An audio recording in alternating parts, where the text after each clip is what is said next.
오늘 본문 말씀은 고린도전서 14장 1절에서 19절까지 말씀입니다. 고린도전서 14장 1절에서 19절까지 말씀입니다. 한 절씩 교독해서 읽고 마지막 절은 함께 읽도록 하겠습니다. 사랑을 추구하며 신령한 것들을 사모하되 특별히 예언을 하려고 하라. 방언을 말하는 자는 사람에게 하지 아니하고 하나님께 하나니 이는 알아듣는 자가 없고 영으로 비밀을 말함이라.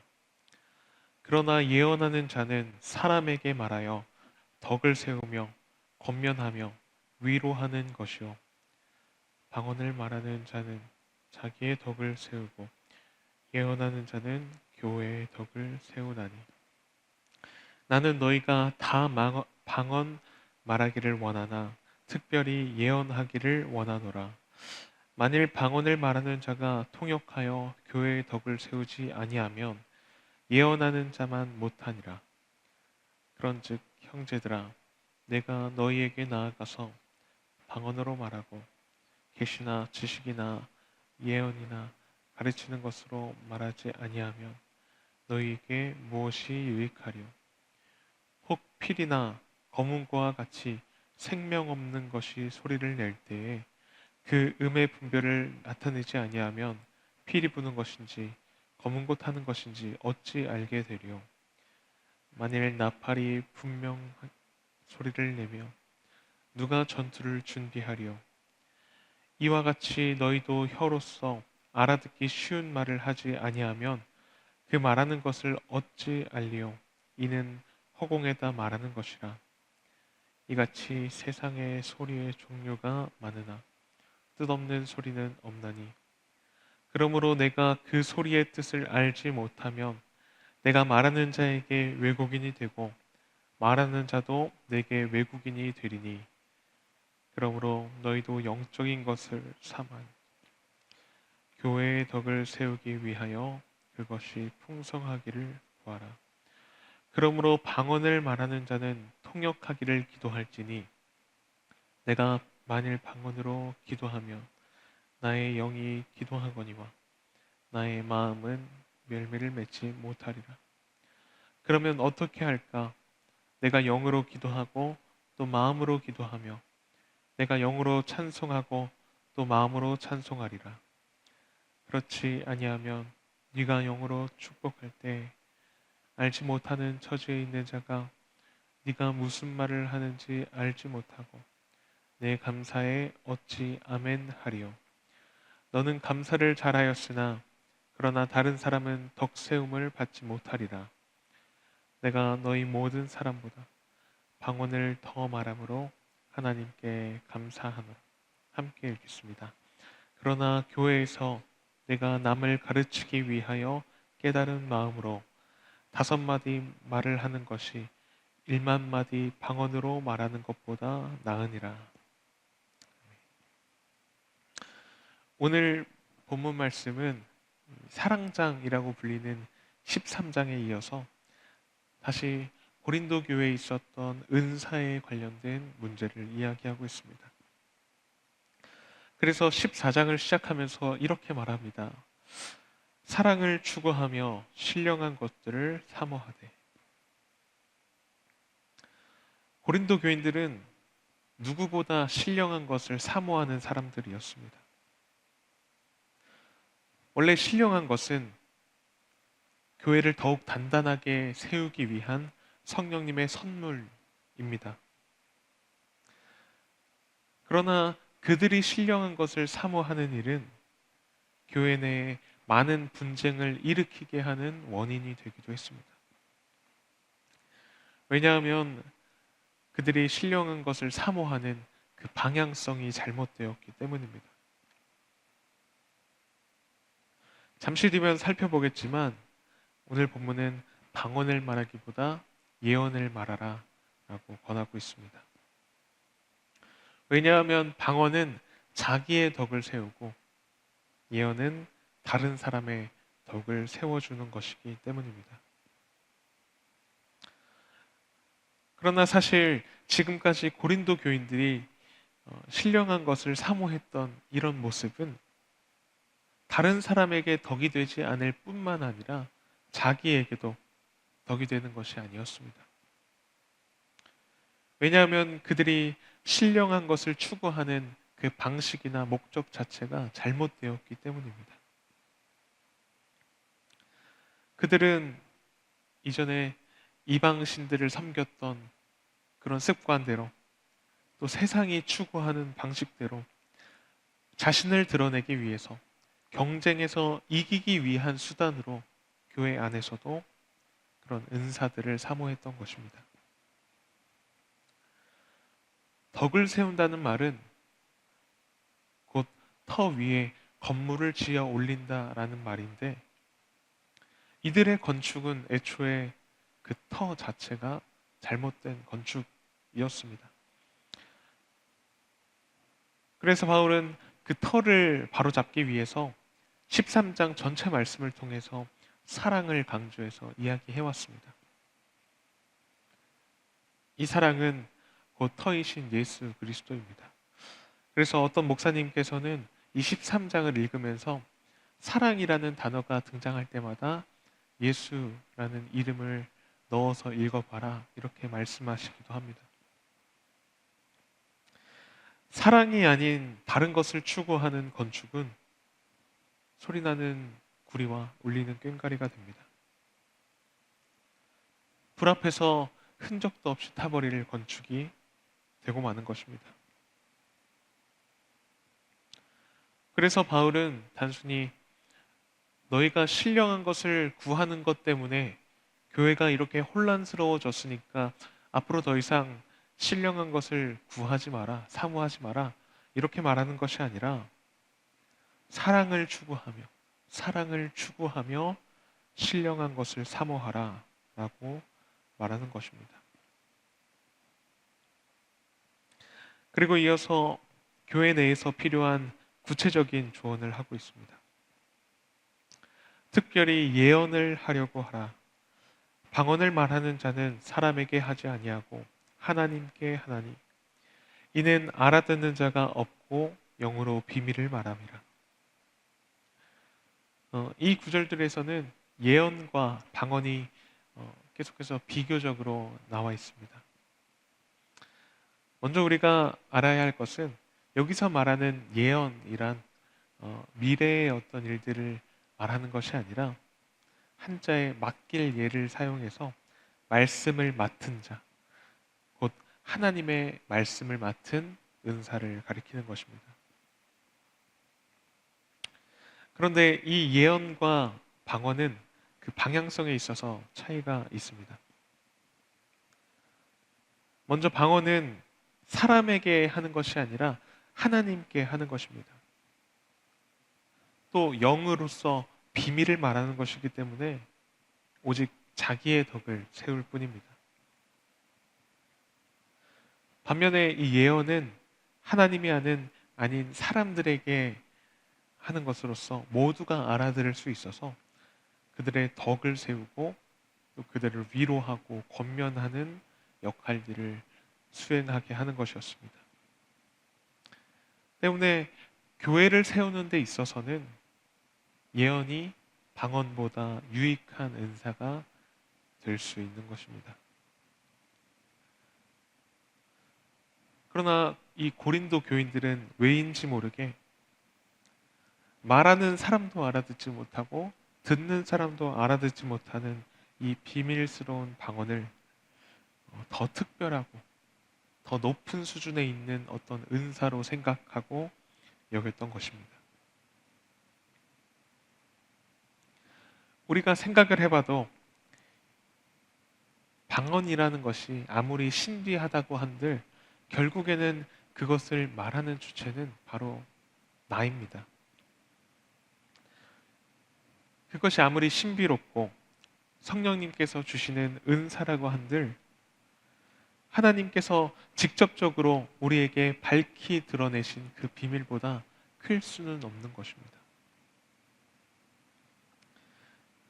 하나님은 우리에게 앞서서 가장 값진, 가장 위대한 비밀, 곧 십자가에 달린 예수 그리스도라는 그 비밀을 이미 알게 하셨습니다. 그러나 고린도 교인들은 이 값진 비밀보다 자기들의 눈에 보이는 신비스러운 현상을 더 높게 평가하는 그런 어리석음에 빠져 있었습니다. 예언은 하나님이 아닌 다른 사람에게 말하는 은사입니다. 성령님께서 주시는 그 하나님의 말씀을 깨달아서 다른 성도들에게 전해줌으로써 공동체를 유익하게 합니다. 이것은 바로 성령님께서 주시는 은사가 가지는 본래의 목적입니다. 은사라는 것의 목적에 가장 잘 맞아 떨어지는 은사가 바로 예언인 것입니다. 그래서 바울은 무엇보다 특별히 예언을 하려고 해라 라고 말하고 있습니다. 물론 방언도 소통이 된다면 유익한 은사가 될 수 있습니다.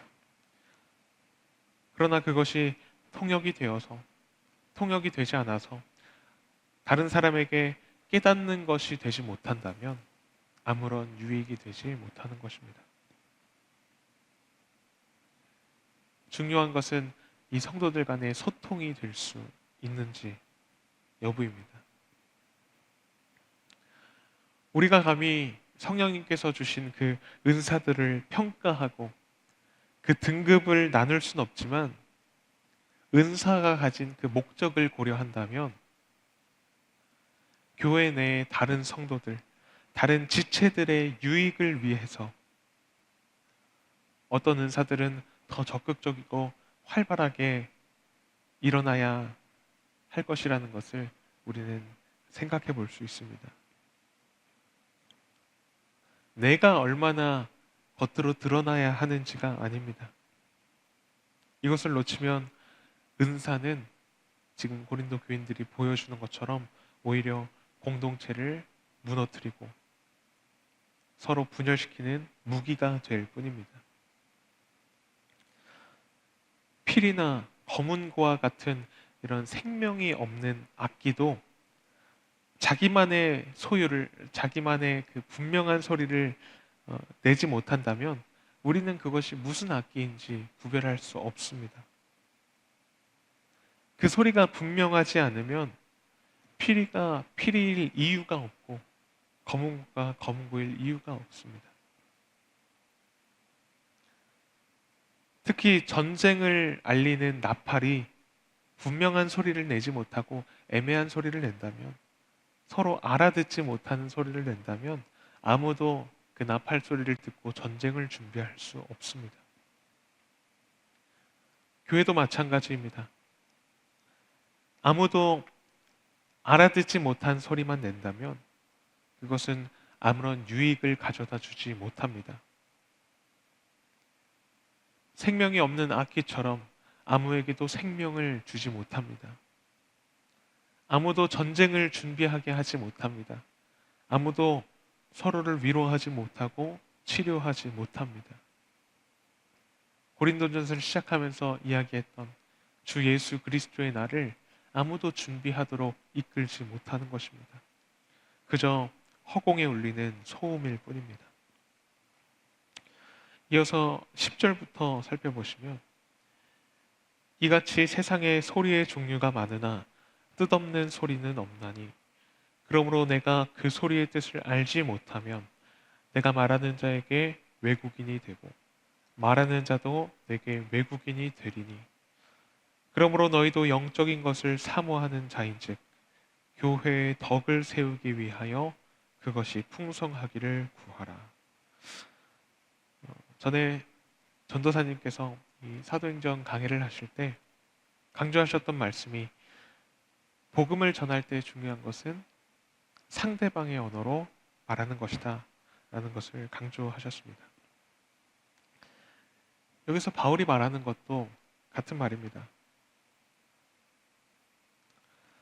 사실 이것은 신비한 그 방언에만 해당되는 말이 아니라 우리가 아무리 신앙이 깊이 있고 또 신령한 영적인 말을 한다고 해도 아무리 그에게 도움이 될 것 같다라는 말을 하더라도 그것이 상대방의 마음에 와닿지 않고 상대방의 언어로 전해지지 않는다면 결국에는 한 공동체 안에서도 서로에게 아무 의미 없는 외국인과 같은 존재가 될 수 있다라는 것입니다. 은사는 소통되어야 됩니다.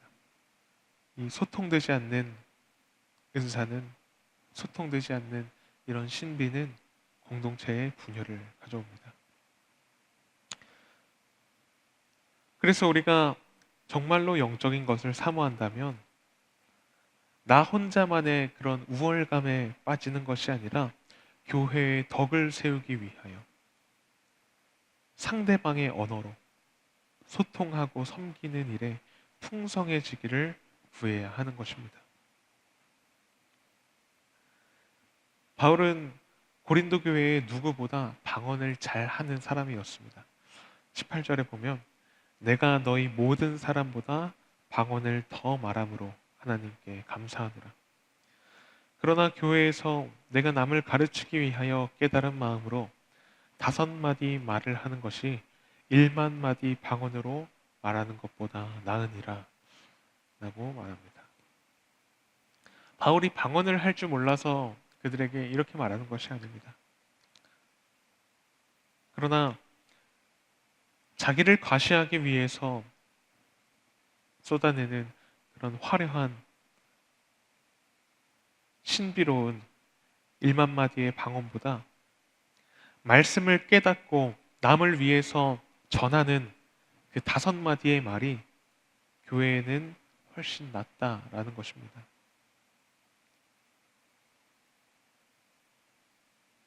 내 마음으로 깊이 깨달아서 누군가에게 전해지는 그 5마디는 생명을 살리고 또 공동체를 세웁니다. 오늘 우리에게도 마찬가지입니다. 우리의 신앙은 수많은 설교를 듣는다고 해서 또 성경의 지식을 남들보다 더 많이 안다고 해서 1만 마디의 화려한 말을 할 줄 안다고 해서 깊어지는 것이 아닙니다. 그저 지식으로만 아는 것은 결코 내 삶이, 내 신앙이 깊어질 수 없고 내 신앙이 내 삶을 변화시킬 수 없습니다. 단 5마디의 말이라도 내가 진정으로 그 말씀을 깨닫고 내 삶으로 치열하게 살아낸 그 말씀만이 진짜로 내 신앙을 형성하고 내 능력이 되어서 나타나는 것입니다. 그래서 바울도 자신이 그 복음을 전함에 있어서 어떤 화려한 말로 하는 것이 아니라 자신의 삶으로 본을 보여서 그들에게 복음을 전했습니다. 말이 아니라 능력이다. 하나님의 나라는 말에 있지 않고 능력에 있다. 내가 사랑하는 자녀에게 권하듯이 너희에게 아버지가 되어서 내가 본을 보인다. 내 삶으로 본을 보이노니 나를 본받는 자가 되라 라고 바울은 말했습니다. 결국 공동체를 세우는 것은 지식으로 되어지는 것이 아니라 내 삶으로 살아낸 말씀들로 또 상대방의 삶과 긴밀하게 연결되어 있는, 긴밀하게 교제하고 있는 그런 친밀한 소통 안에서 세워져 가는 것입니다. 오늘도 개인적으로 말씀을 묵상해 나가실 때 주님께서 나에게 맡기신 그 자리에서 정말로 나의 입술의 말이 아니라 나의 삶 자체가 상대방에게 유익이 되는 그런 살아있는 말씀이 되도록 단지 허공에 울리는 소리가 아니라 서로의 마음을 울리고 또 하나님의 말씀이 이 공동체 안에 살아 역사하는 말씀이 되도록 우리 개인적으로 말씀을 묵상해 가시면 좋겠습니다.